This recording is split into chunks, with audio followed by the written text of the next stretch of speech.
Hello and welcome.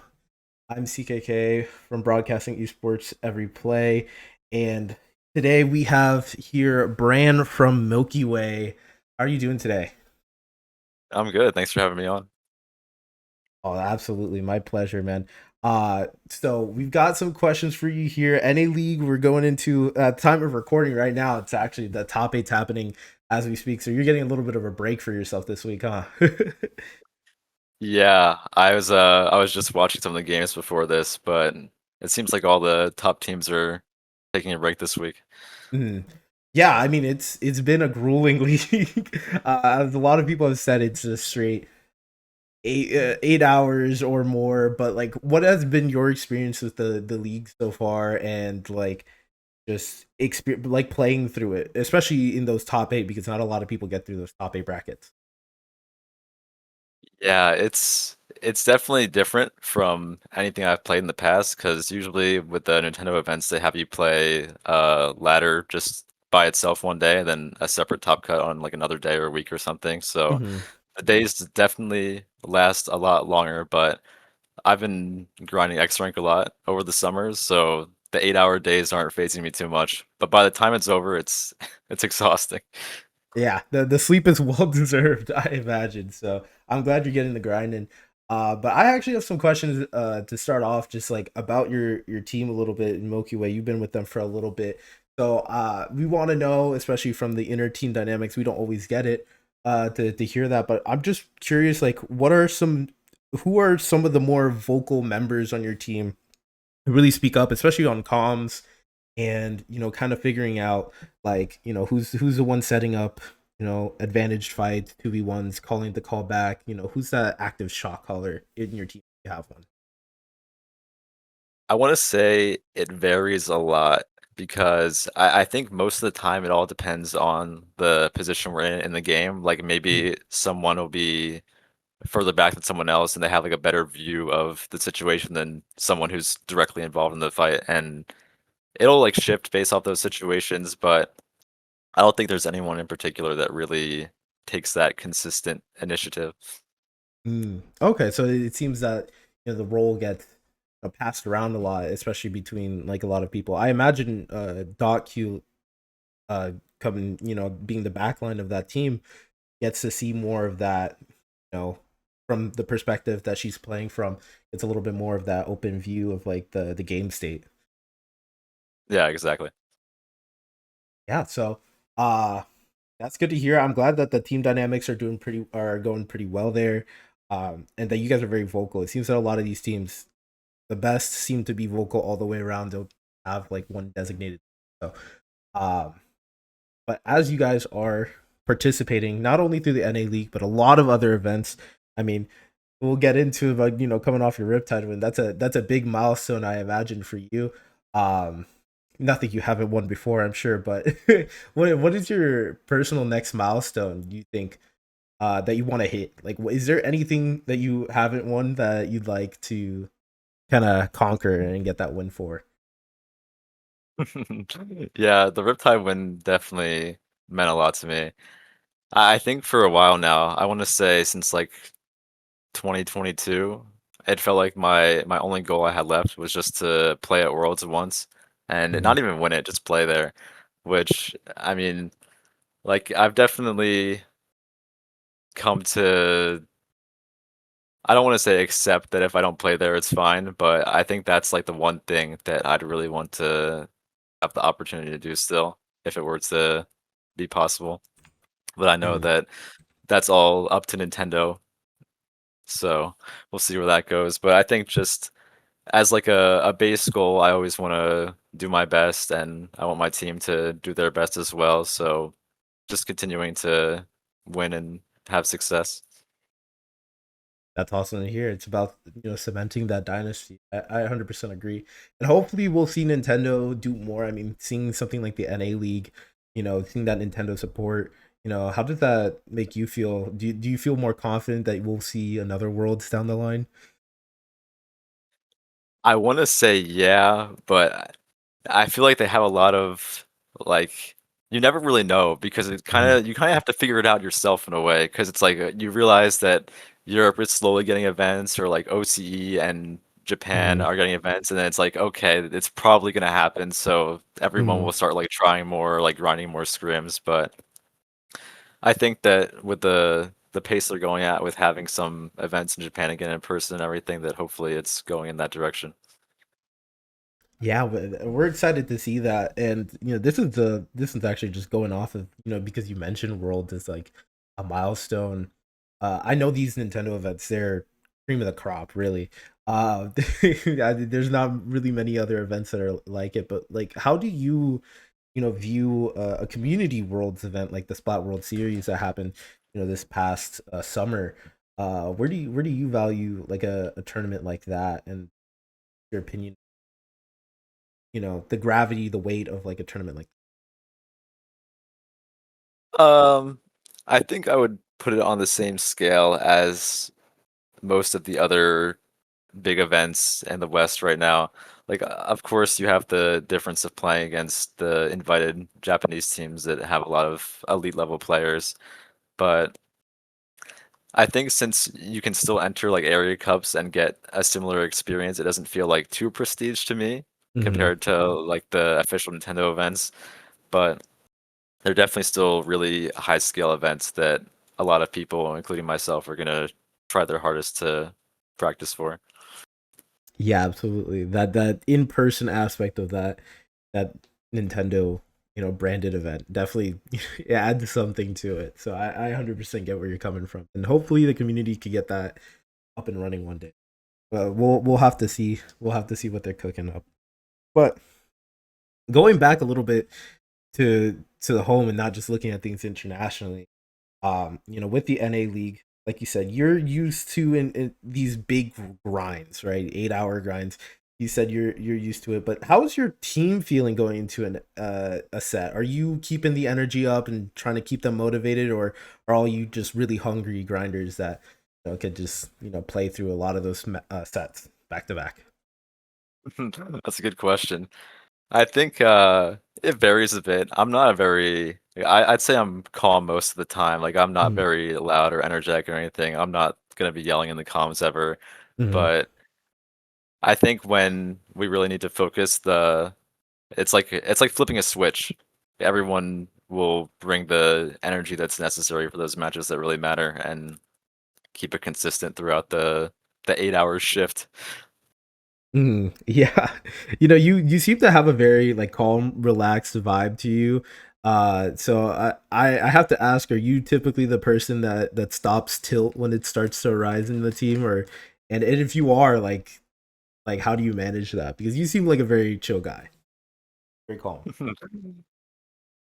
I'm not too sure. Like I think there's just always conversations that can help keep everyone grounded, whether it's like after a match, before a match, like just being very present and aware of the situation you're in. Of course, like everyone, we play all these games, we practice a ton, so it's like all the things that we are working on while we're not playing the events, we just have to keep those things in mind during the actual matches. So just keeping our focus on that and making sure that we stick to those principles is what keeps everybody grounded. Yeah. That is absolutely understandable. And you as a team, you guys have been playing together for a while, so I'm sure you guys know how to manage through all that. So, that's great to hear. That's great to see, keeping that mental and good mental on your shoulders. Um, but aside from that, speaking on until like what is something that you feel like is a big blockade for you right now in the game, Splatoon, whether it's meta wise or terms of like your personal growth? Like, what do you think is something that you're looking to elevate to make sure that you guys can stay on top regionally, and when the world comes around, be ready to tackle competitors from all over the world? I think personally, for me, since I'm flexing a few weapons, just being able Mm, to be consistent on all of them, because I think that not being 100% certain of what I want to play on some maps can definitely mess with my consistency a bit if I'm not putting the reps in on it. since we're playing a bunch of obscure map modes like Urchin on every mode and Crab Leg on every mode. Like no one's even playing these combinations in X rank in the first place, let alone Mhm. a tournament. So a lot of these games you'll be going into like really important matches against the best players in the West, and you have no reps on a weapon on this map mode, so you really have to improvise on the spot. So just Yeah, getting that consistency there was definitely the most important thing for me. that's a good point you brought up. I didn't even think about that, especially when you have teams throwing you on a crazy map mode that like it.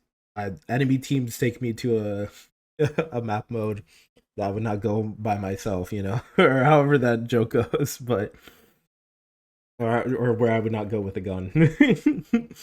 Yeah, But exactly.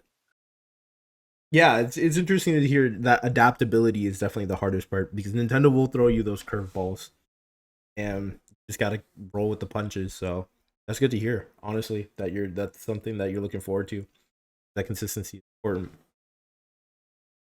But bringing it back a little bit, you're a storied player. You've been around for a while. Lots of different teams, iconic teams. I would argue most iconic Starburst. Now kind of evolved like a Pokemon into Milky Way.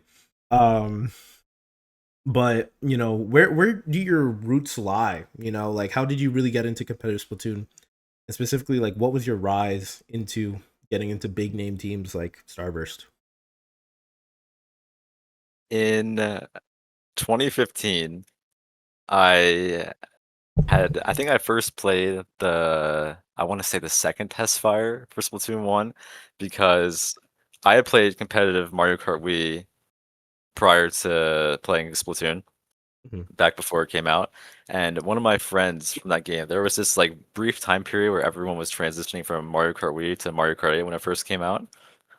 And I didn't like the game that much, and I wasn't very good at it. And one of my friends was in a similar situation, and he's like, "You gotta try this game. You gotta try this game," referring to Splatoon. And I was like, "Nah, it looks weird. Like, I've never played shooters like that. I don't really want to get into it." And he just absolutely begged me repeatedly, and I eventually gave in, tried it. I thought the test fire was pretty fun. I only played for like an hour or so, and then I got the game release night, so like May 29th, 2015, I think. Played all night long for like 12 hours, and ever since then, I've just been completely addicted. But That's awesome. for for getting into the teams, I had played with like I don't know if you're familiar with the Hanron group or anything, but that core with like Kite, Apple, Ant, Ice, Sufi, and we had a really big roster of people that would just kind of alternate back in like 2016. It was more of just like a friend group that would play together, and I think that was like my first real time like beating teams that were definitely like the highest level teams at the time. And then transitioning into Splatoon 2, I wasn't really doing too well in like 2017 and 18. I definitely fell off a bit during that time. But in 2019, after one of the NA Opens, I had talked to Zero and joined Quantum then. Mhm. And ever since then, I think it's just been a gradual rise to the point I'm at now. That's awesome to hear, and especially hearing that you got like such a competitive spirit from day one. That's awesome. I love to see that, and one day you're gonna have to talk about your Mario Kart days. I'm I do definitely still looking forward to play. that. You do? Okay, so okay, I'm sorry. I have to ask the question. How do you feel about Mario Kart World? I need to know. I don't think it's for me because I still play Mario Kart Wii, and I think Okay. it's kind of like the melee of Mario Mhm. Kart. I think just with like the mechanics, the way the player interaction works, like the game has definitely been solved for I'd say a while now, a few years. It's been definitely like pushed to the limit, and I really like stuff like that. And I think that Mario Kart 8 and Mario Kart World kind of just don't have that same vibe to them, and also Mhm. the mechanics in the game don't really suit the way that I enjoy Mario Kart Wii in that manner. So I think that Mario Kart Wii will always be my go-to Mario Kart. Yeah, yeah. You know what? That's. I completely understand that. Like, I don't have like a favorite Mario Kart. I just play whichever one is in front of me. But I love watching Wii. Just it is exactly what you said. It really is the melee of of Mario Kart. That's awesome. That's awesome. I did not know that. That's awesome to know. For the past few months, it's been a hectic past few months, especially with a lot of big name events, especially Riptide. You guys swapped out Ice for a bit. Maybe Ice just took a break. I'm actually not too sure about that one. But Gray stepped in and you guys have been playing. Gray's an amazing player, but it definitely seemed like you guys needed to move around weapons a little bit to kind of fit him in. Um and you guys definitely got really good with that as it shows in the Riptide placement. But now that you're back with Ice, has there been any friction in the team, getting back to playing with that, or has everything been seamless? I think the initial few scrims are always a bit iffy when you switch between players, just getting back into it again. And Ice had taken a pretty decent break. I think he played a few scrims over the time period that we were playing with Gray, but he definitely had to get back into it himself as well. But I think the biggest change really has been for me since I've been the one person that's been swapping roles around a lot. Like I was Mhm, playing pro at the end with Gray in our roster, and then now Ice is playing pro for us, and I'm playing mhm. like Gray's role essentially, or Bucket as well. So definitely going back and forth between the two is a pretty big role swap, but I think now it's settled down a bit. Okay, yeah, and it shows that you guys are back in form. Like you said, you've been playing with Ice decade now. So after learning that, I feel like you guys are tight. I'm sure that chemistry is like riding a bike. Never truly forget.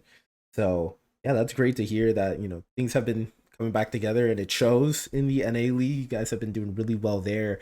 Uh, you're not unfamiliar with being one of the best teams in the West, but how is it right now, especially with seeing a lot of new faces or semi new faces kind of entering more the top level competitive, these top eights, seeing occasional new faces. How's it feel kind of still being at the top? It's interesting. I think like every couple of years you kind of see more and more new people come in and they just get younger and younger, and it's like it really is a reality check sometimes knowing that some people you're playing with are significantly younger than you. But it's I really like playing against new people and seeing new people on the rise in the scene. I think it's super cool to just see the younger generations continue to the game, whether it's in their mechanical ability or just things that maybe you haven't seen before. And just having that variety is really cool to have around. Yeah, and we're excited to see many more new faces in the NA league and just in general in competitive. So I'm excited to see all these new faces. Like you said, they really are just getting younger and younger, or Yeah. we're all just getting older and older. I'm right there with you, 23. So, um, but going back to the weapons, you briefly mentioned it. You had to move around a little bit. You were the primary flex player. Now you're settling back in with S Blast and Slosher. But about a month or two back, I remember seeing a tweet from you talking about Dread being the future, and you weren't alone in that. A lot of people were starting to pick up Dread as well. Um, is that something you're still experimenting with and thinking about, or is it just primarily S Blast and Slosher? Because on the streams, I haven't seen every match, but it seems like a lot of S Blast still. I had it's funny you mentioned that because I had posted that one clip of like me just playing Dread and X ranking was like my new chapter or something. And I I had seen Kyo tweet about it. I know he was a bit more serious because obviously like he played it at Riptide and Zones and he was really Mhm. trying to see how far he could take the weapon, which I don't think he is anymore, I'm pretty sure. But for me, I was just when I was playing Dread in that X rotation, I was just super tilted because I kept losing, and I switched to Dread. I was winning all of my games and just thought it was funny, so I made a clip out of it and was just trying to like engagement bait. But I've never been too sold on the weapon. I definitely think it's good, but I think that for the way that I want to play and push the game, that it is definitely not for me. Okay, absolutely. I love seeing these fun engagement bait tweets. They always get me. I swear, I feel like a boomer I feel like the old grandparents falling for AI nowadays. Every time I see one of y'all's tweets, and you got me. But it was a good tweet. I was very interested because it was a lot of people talking about it at the time. But people are now talking about S Blast again. I mean, people when haven't people been talking about S Blast? I just want to know like what is your opinion on I guess the meta of these front lines right now? I mean, I know you're playing them right now, but like do you feel like they're healthy for the game? Is it something that you like playing really, or do you think S Blast is in a good state? Should it get super nerfed? What's your thoughts? I think that the front lines that are being played are definitely a little overpowered. Like I think Bucket is really, really strong if you're playing it properly, and same thing applies to S Blast. I think that I don't know what I would nerf from them to make them still competitively viable. Like I think that these weapons are very hard to tweak without completely ruining them, or just having them be pretty broken like they are now. But I think that since they require such a high skill ceiling to really make them broken, I think that it's okay enough. S-Blast is a little iffy because I feel like you can kind of get away with a little too much, but I think ultimately it's still a skill issue, so I'm okay with it. I don't mind it too much. All right, sounds good. I mean, it's nice to hear where you stand on the debate. We'll see where where people think about that. I have no personal opinions, but I do enjoy watching it a little bit. I think it is a fun weapon to see when people get multi splats with it. It's a fun weapon to watch. I will say so. It would be a shame if it were, gutted. Um, yeah. With that being said, I do have two final questions, personal questions. Two of them were kind of requested, but after Riptide, we all had fun. You definitely had your victory there, but we're seeing a lot of locals. We're seeing a lot of other lands pop up. Are there any other lands or events that you'd like to show up to or thinking of attending that you think would be fun, whether it's a local or one of these bigger events? Are you interested in going to any of those? Main, like, big land wise, I'm not too sure. I've been to, I think, 13 lands or 14, I'm Wow. not sure. So I've been to most of the events now, but I know there is an event in North Carolina, which is where I live, that's being held in January at some point as a Mhm. local. So I'm definitely going to try to attend that since it's the first time in 10 years of playing that there's finally an event here, and in the Southeast Mhm. as well. It's pretty nice since the Southeast has only had MomoCon the last 2 years, and then before that, it was always like either the Northeast or the West Coast, or just somewhere that was nowhere near where I live. So definitely that event, but big event wise, I'm not too sure, but I guess we'll just see when we get there. Yeah, that's so exciting. And especially like you said, all these lands are popping up. It's an exciting time for Splatoon, especially if you just want to start playing in person. I know it's not as big, high quality as the 13 other lands you've been to and have probably qualified for, but it's still a fun experience getting to meet people from the person. Um, but yeah, my final question, as a request from the other staff, they were really curious. What's your favorite color? um, I never have an answer for this question because I feel like it varies so much in like it could be color of clothing, color Mhm. of your car, like it could be so many things. But I Mhm. guess like a general answer, I feel like any general answer I give would be not true. But in clothing, I'll say black because that's an answer that would be true. That's fair. Can I get a top three colors? Get this up. Okay. Top three. Okay. Oh God, this is hard. I feel like saying black and white is just like a boring answer, but I think black and white are You're a very like Kensa enjoyer. I yeah, I mean, guess so. I could say red too, and it'd be part of the logo, and I'd complete the whole three. But exactly. I will say that actually, black, white, and red. That's my three. I'm My Kensa. man. I love that. I love the Kensense colorway. So you know what? I'm full in alignment with you. I love that color scheme. Definitely a respectable answer. And also, thank you so much for having this interview. got to know a lot more about you, your team, and everything else. So uh, I'm really excited to see where you guys go in the next few weeks and just in general for your your competitive career. Um, is there anything you'd like to close out? Anybody listening or anything you want to shout out? Just shout out to you guys for doing these interviews and all the content you guys are making. I think it's super sick, and the community definitely needs stuff like this, and it's always nice seeing people that are very inspired and interested to create this kind of content, and thanks for inviting me on the interview. Absolutely. Thank you so much, man. We'll hope to see you more around these next few weeks. And best of luck to you. Have a good one, man. Thank you. Me too.